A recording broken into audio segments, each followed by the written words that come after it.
जय सिया राम। तो हमने आप लोगों को श्री रामचरितमानस में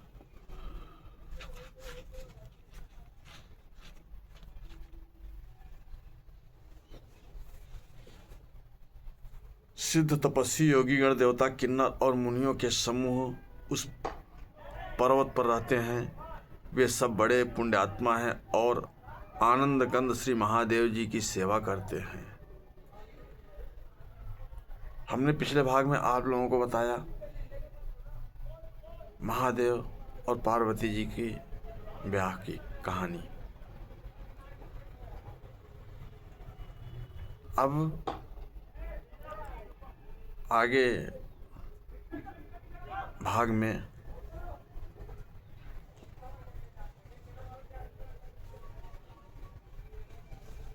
श्री रामचरितमानस के अगले भाग में हरि हर विमुख धर्म रति नाही, ते नर तह सपने नहीं जाही, ते ही गिरी पर बट बिटप विशाला, नित नूतन सुंदर सब काला। जो भगवान विष्णु और महादेव जी से विमुख हैं, जो भगवान विष्णु और महादेव से विमुख हैं और जिनकी धर्म में प्रीति नहीं है, वे लोग स्वप्न में भी वहाँ नहीं जा सकते। उस पर्वत पर एक विशाल बरगद का पेड़ है जो नित्य नवीन और सब काल 6 ऋतुओं में सुंदर रहता है। त्रिविध समीर सुशीतली छाया, शिव विश्राम बिटप श्रुति गाया। एक बार तेहि तर प्रभु गयऊ, तरु बिलो की उर अति सुख भयऊ। वहाँ तीनों प्रकार की शीतल मंद और सुगंध वायु बहती रहती है और उसकी छाया बड़ी ही ठंडी रहती है। तो वह शिव जी की विश्राम करने का वृक्ष है जिसे वेदों ने गाया है। एक बार प्रभु श्री शिव जी उस वृक्ष के नीचे गए और उसे देखकर उनके हृदय में बहुत आनंद हुआ।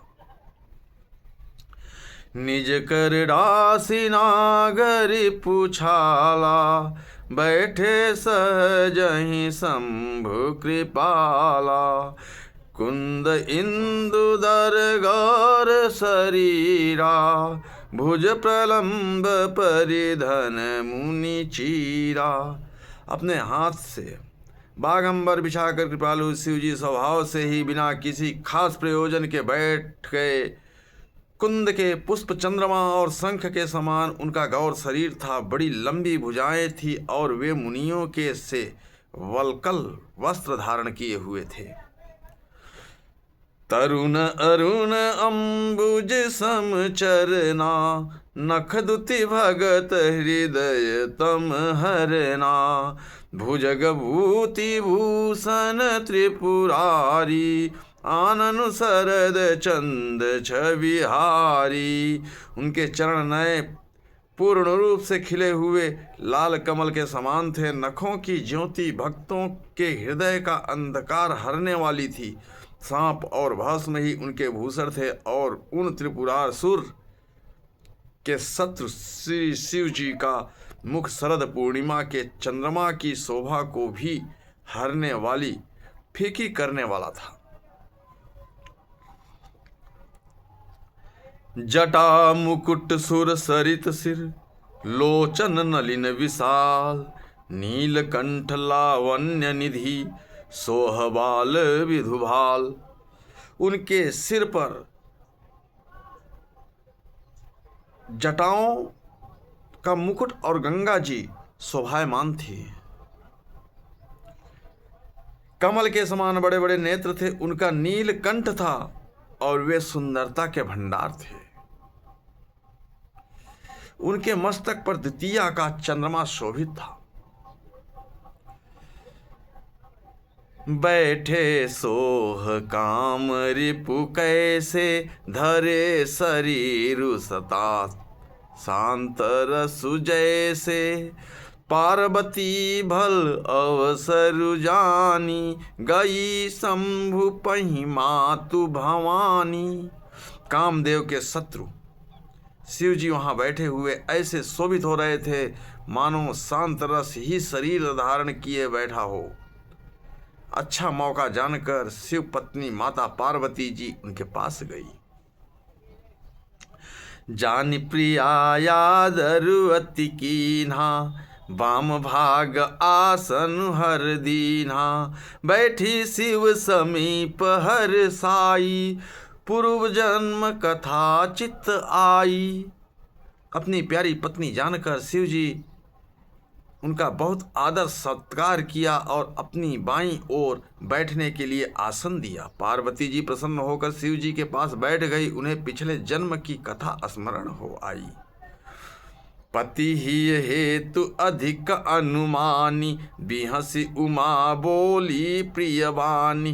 कथा जो सकल लोक हितकारी, सोई पूछन चह शैल कुमारी। स्वामी के हृदय में अपने ऊपर पहले की अपेक्षा अधिक प्रेम समझकर पार्वती जी हंसकर प्रिय वचन बोली। याज्ञवल्क्य जी कहते हैं कि जो कथा सब लोगों का हित करने वाली है उसे ही पार्वती जी पूछना चाहती हैं। विश्वनाथ मम नाथ पुरारी, त्रिभुवन महिमा विदित तुम्हारी। चर अर अचर नाग नर देवा, सकल करहि पद पंकज सेवा। पार्वती जी ने कहा, हे संसार के स्वामी, हे मेरे नाथ, हे त्रिपुरासुर का वध करने वाले, आपकी महिमा तीनों लोकों में विख्यात है। चर अचर नाग मनुष्य और देवता सभी आपके चरण कमलों की सेवा करते हैं। प्रभु समर्थ सर्वज्ञ शिव, सकल कला गुण धाम। जोग ज्ञान वैराग्य निधि, प्रणत कल्पतरु नाम। हे प्रभु, आप समर्थ सर्वज्ञ और कल्याण स्वरूप हैं, सब कलाओं और गुणों के निधान हैं और योग ज्ञान तथा वैराग्य के भंडार हैं। आपका नाम शरणागतों के लिए कल्प वृक्ष है। जो मो पर प्रसन्न सुख राशि, जानिय सत्य मोहि निज दासी। तो प्रभु हरहु मोर अज्ञाना, कहि रघुनाथ कथा विधि नाना। पार्वती जी शिव जी से कहती हैं, हे सुख के राशि, यदि आप मुझ पर प्रसन्न हैं और सचमुच मुझे अपनी दासी या अपनी सच्ची दासी जानते हैं तो हे प्रभु, आप श्री रघुनाथ जी की नाना प्रकार की कथा कहकर मेरा अज्ञान दूर कीजिए। जासु भवनु सुर तरु तर होई, सही की दरिद्र जनिति दुख सोई। शशि भूषण यस हृदय विचारी, हरहु नाथ मम मति भ्रम भारी। जिसका घर कल्प वृक्ष के नीचे हो वह भला दरिद्रता से उत्पन्न दुख को क्यों सहेगा। हे शशिभूषण, हे नाथ, हृदय में ऐसा विचार कर मेरी बुद्धि के भारी भ्रम को दूर कीजिए। प्रभु जे मुनि परमारथ वादी, कहीं राम कहूँ ब्रह्म अनादि। शेष शारदा सेद पुराना, सकल करहि रघुपति गुण गाना। हे प्रभु, जो परमार्थ तत्व ब्रह्म के ज्ञाता और वक्ता मुनि हैं वे श्री रामचंद्र जी को अनादि ब्रह्म कहते हैं और शेष सरस्वती वेद और पुराण सभी श्री रघुनाथ जी का गुण गाते हैं। तुम पुनि राम राम दिन राती, सादर जपहु अनंग अराती। राम सोय अवधु नृपति सुत सोई, कि अज अगुन अखल अलख गति हो कोई। कि अज अगुन अलख गति कोई। और हे कामदेव के शत्रु, आप भी दिन रात आदर पूर्वक राम राम ही जपा करते हैं। ये राम वही अयोध्या के राजा के पुत्र हैं या अजन्मा निर्गुण और अगोचर कोई और राम है? अब यहाँ पर माता पार्वती शिव जी से प्रश्न कर रही हैं कि जो अयोध्या में महाराजा दशरथ के यहाँ राम ने जन्म लिया था, क्या वही राम है या कोई और राम है? जौ नृप तनय त ब्रह्म किमि नारी बिरह मति भोरी, देख चरित महिमा सुनत भ्रमित बुद्धि अति मोरी। यदि वे राजपुत्र हैं तो ब्रह्म कैसे? माता पार्वती कहती हैं शिव जी से कि यदि वो राजपुत्र हैं तो वो ब्रह्म कैसे हैं, और यदि ब्रह्म हैं तो स्त्री के विरह में उनकी मति बावली कैसे हो गई। इधर उनके ऐसे चरित्र देखकर और उधर उनकी महिमा सुनकर मेरी बुद्धि अत्यंत चकरा रही है कि श्री रामचंद्र जी अगर ब्रह्म हैं तो राज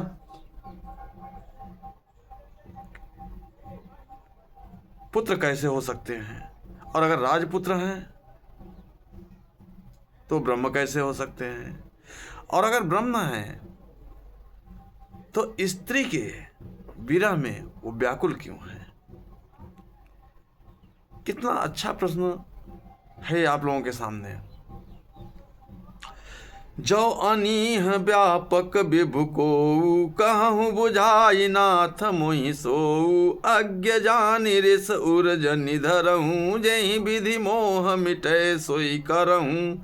यदि इच्छा रहित व्यापक समर्थ ब्रह्म कोई और है तो हे नाथ मुझे उसे समझा कर कहिए, मुझे नादान समझकर मन में क्रोध न लाइए, जिस तरह मेरा मोह दूर हो वही कीजिए। पार्वती माता भगवान शंकर से कितनी नरम भाषा में प्रश्न कर रही है। मैं वन दीखी राम प्रभुताई, अति भय विकल तुम्हि सुहाई। तदपि मलिन मन बोधु न आवा, सो फल भली भांति हम पावा। मैंने पिछले जन्म में, अब पार्वती जी बता रही हैं कि मैंने पिछले जन्म में वन में श्री रामचंद्र जी की प्रभुता देखी थी, परंतु अत्यंत भयभीत होने के कारण मैंने वह बात आपको सुनाई नहीं। तो भी मेरे मलिन मन को बोध न हुआ, उसका फल भी मैंने अच्छी तरह पा लिया। जैसा कर्म जो करता है उसे वैसा ही फल मिलता है। जब माता सती को उनके कर्मों का फल मिल सकता है तो हम सभी तो इंसान हैं। अजहु कछु संसौ मन मोरे, करहु कृपा विनवौ कर जोरे। प्रभु तब मोहि बहु भांति प्रबोधा, नाथ सुसमुझि करहु जनि क्रोधा। अब भी मेरे मन में कुछ संदेह है, आप कृपा कीजिए, मैं हाथ जोड़कर विनती करती हूँ। हे प्रभु, आपने उस समय मुझे बहुत तरह से समझाया था, फिर भी मेरा संदेह नहीं गया। हे नाथ, यह सोचकर मुझ पर क्रोध न कीजिए। तब कर यस विमोह अब नाही, राम कथा पर रुचि मन माही। कहूँ पुनीत राम गुण गाथा, भुजगराज भूषण सुरनाथा। मुझे अब पहले जैसा मोह नहीं है, अब तो मेरे मन में राम कथा सुनने की रुचि है। हे शेषनाग को अलंकार रूप में धारण करने वाले देवताओं के नाथ, आप श्री रामचंद्र जी के गुणों की पवित्र कथा अलंकार रूप में धारण करने वाले देवताओं के नाथ, आप श्री रामचंद्र जी के गुणों की कथा, पवित्र कथा कहिए।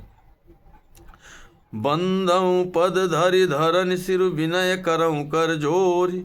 वरनहु रघुवर विशद जसु, श्रुति सिद्धांत निचोर। पार्वती जी कहती है, मैं पृथ्वी पर सिर टेक कर आपके चरण कमलों की वंदना करती हूँ और हाथ जोड़कर विनती करती हूँ, आप वेदों के सिद्धांत को निचोड़कर श्री रघुनाथ जी का निर्मल यश वर्णन कीजिए।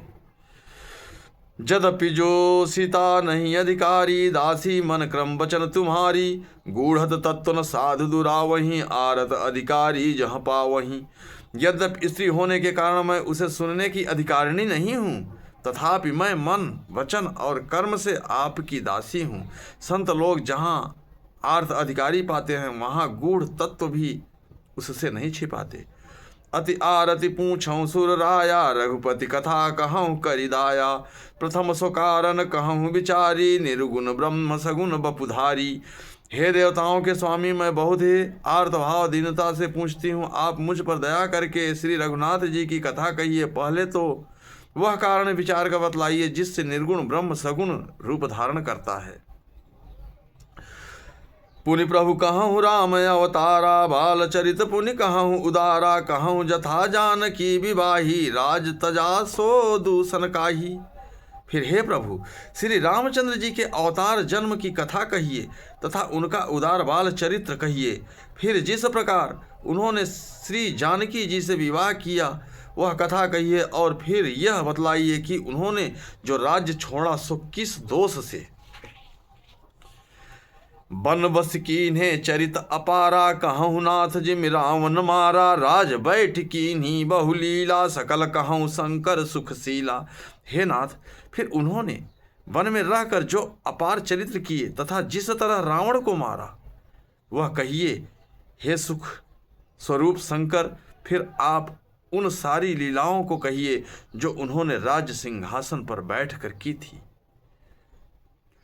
बहुरी कहूँ करुणायतन, कीन्ह जो अचरज राम। प्रजा सहित रघुवंश मणि, किमि गौने निज धाम।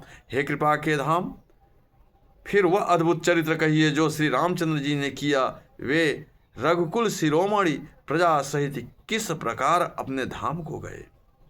अब यहाँ पार्वती जी भगवान शंकर के वाम अंग में बैठकर